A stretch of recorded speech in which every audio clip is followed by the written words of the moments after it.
আজকে নিজের বাড়িতেই কাজ করে পুরো 40 টাকা ইনকাম করে ফেললাম। আসলে হয়েছিল কি, বিকেলে আমার দিদি হঠাৎ আমাকে বলে বসলো, বুনু তুই তো চা খুব ভালো বানাস, তা এক কাপ চা বানিয়ে খাওয়া না। দিদির এই কথা শুনে আমি মনে মনে ভাবলাম, চা ভালো বানানোটা কি আমার দোষ হয়ে গেল যে আমাকে মাঝে মধ্যে এইভাবে ডেকে চা বানাতে হবে? না, এই অত্যাচার আর সহ্য করার মতো নয়। তখন আমিও বুদ্ধি খাটিয়ে দিদিকে সোজা বলে বসলাম, ঠিক আছে চা বানিয়ে দেবো, তবে চায়ের জন্য কাপ প্রতি 20 টাকা করে দিতে হবে।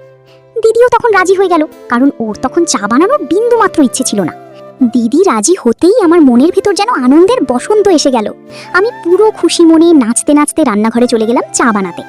চা ফুটছে আর এদিকে আমার মনের ভেতর অলরেডি 40 টাকার বাজেট প্ল্যানিং শুরু হয়ে গেছে। আমি ভাবছি, এই 40 টাকাটা হাতে পেলেই আমি কি খাবো? এক প্লেট ঝালঝাল ফুচকা খাবো, নাকি সোজা দোকানে গিয়ে বলবো, দাদা এই 40 টাকায় যা হয় এক কাপ গরম স্যুপ দিয়ে একটা হাফ প্লেট মোমো দিয়ে দাও দেখি। এই সব ফুচকা আর মোমোর স্বপ্নে বিভোর হয়ে খুশিতে গদগদ হতে হতে কখন যে আমার চা বানানো কমপ্লিট হয়ে গেল আমি নিজেও টের পাইনি। মনে হচ্ছিল আমি যেন কোনো 5 স্টার হোটেলের শেফ, আর একটু পরেই আমার ক্যাশ পেমেন্ট মিলবে। তারপর দিদি আর মাকে চা দিয়ে দিদিকে বললাম, নে এবার 20 টাকা করে মোট 40 টাকা দে। তখনই ঘটলো আসল টুইস্ট। দিদি আমার কথা শুনে একদম ঠান্ডা মাথায় বলল, এখন তো টাকা নেই, পরে দেব, তুই বরং খাতায় লিখে রাখ। দিদির মুখে এই খাতায় লিখে রাখ কথাটা শোনা মাত্রই আমার হৃৎপিণ্ড একদম লাফ মেরে মাথায় উঠে গেল। মনে হলো এত কষ্ট করে চা বানিয়ে শেষে কিনা বাকির খাতায় নাম তুলতে হলো।